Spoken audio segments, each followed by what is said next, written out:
The Consoling Thoughts of St. Francis de Sales.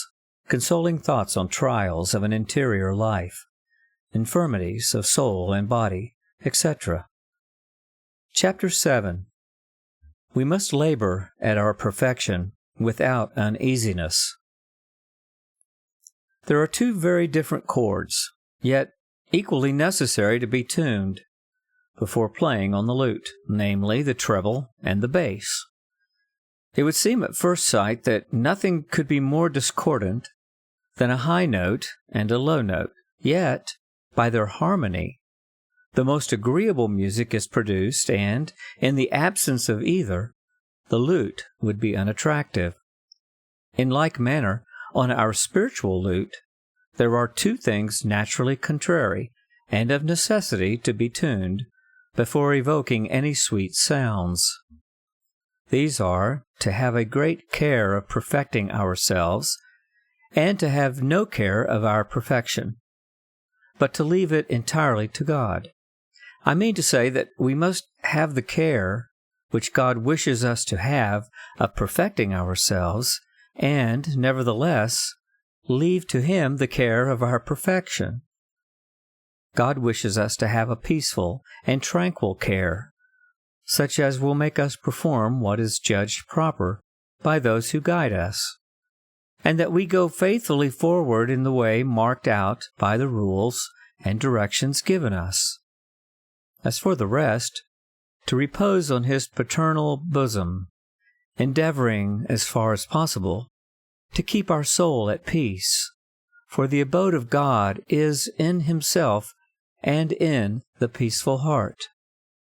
You know that on a serene night, when the lake is calm, its waters unrippled by a breath of wind, the sky is so well shadowed in it, with all the stars, that looking down we see the beauty of the heavens there as well as if we raised our eyes on high.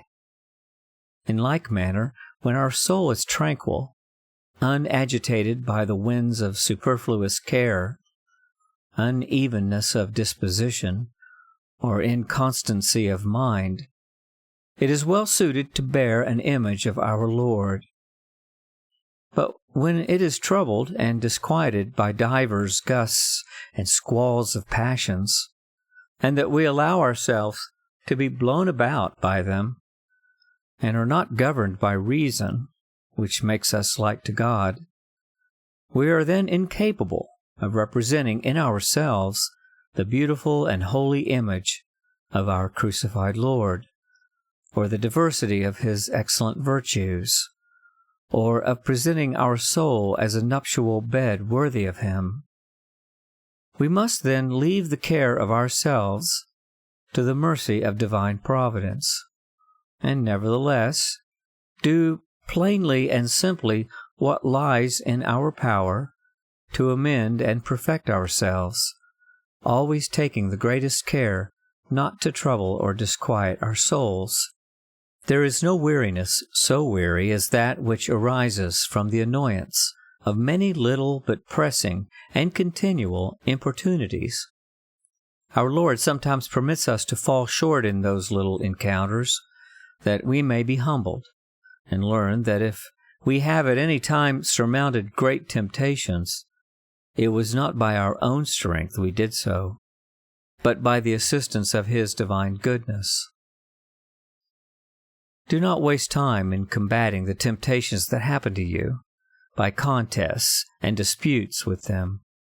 Only cast some simple glances of love towards Jesus Christ crucified, as if you would wish to kiss His sacred side or feet. Cast many times a day your whole heart, mind, and care on God, with the utmost confidence, saying to Him in the words of David, "I am Thine, O Lord. Save me." Live entirely to God, and for the love He has borne to you, endure yourself with all your miseries. I do not mean to say by this that you should continually be tying up your mind in order to hold it in peace, for you must do everything with the simplicity of a loving heart, keeping near our Lord as a little child near its father. And when you happen to fall into some faults, whatever they may be, ask pardon meekly, saying to him that you are certain he loves you well and will forgive you, and this always simply and sweetly. All the ancient religious were most admirable in the confidence which they possessed that God would always give them whatever they should require for the support of life.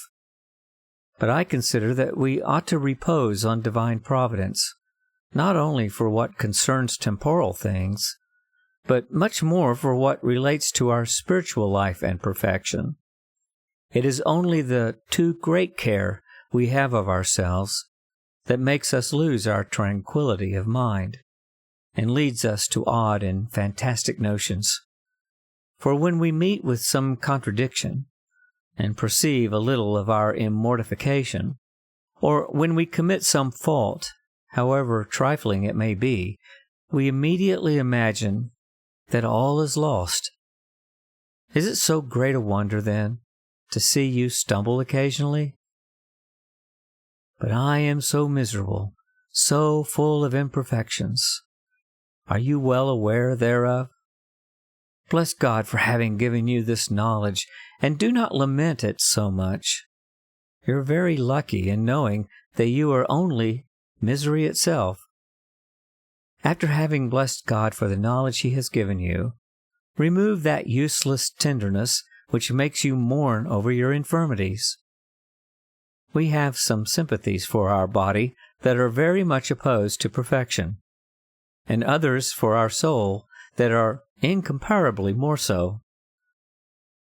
The author quotes someone here that he doesn't reference, and it begins, quote, I am unfaithful to our Lord, and therefore I have no consolation in prayer. And then he says, a great pity indeed. Continuing in his quotes, he says, but I am so often in aridity that it makes me believe I am not well with God, who is so full of consolations. End of his quotes. Capitally said, as if God always gave consolations to his friends. Was there ever a pure creature so worthy of being loved by God, and in reality so loved by him, as Our Lady or Saint Joseph? And yet sorely they were tried. In a word, be not vexed, because you have been vexed, nor troubled, because you have been troubled, nor disquieted, because you have been disquieted by those annoying passions. But resume control over your heart, and place it lovingly in the hands of our Lord, begging of Him to heal it, on your part doing as much as you can for this purpose, by the renovation of your resolutions, perusal of good books, and other such means. And acting thus, you will gain considerably by your loss, and become much healthier by your sickness. At the birth of Jesus, while the shepherds enjoyed celestial music and a glorious heavenly vision, Mary and Joseph in the stable beheld only the tears of the divine infant through the obscurity of the night. Yet who would prefer the condition of the former to that of the latter? Or who would not prefer to be with Jesus, Mary, and Joseph, though in the darkness of obscurity, than to be enraptured with the shepherds, though their joys were angelic? Here ends the reading. Thanks be to God.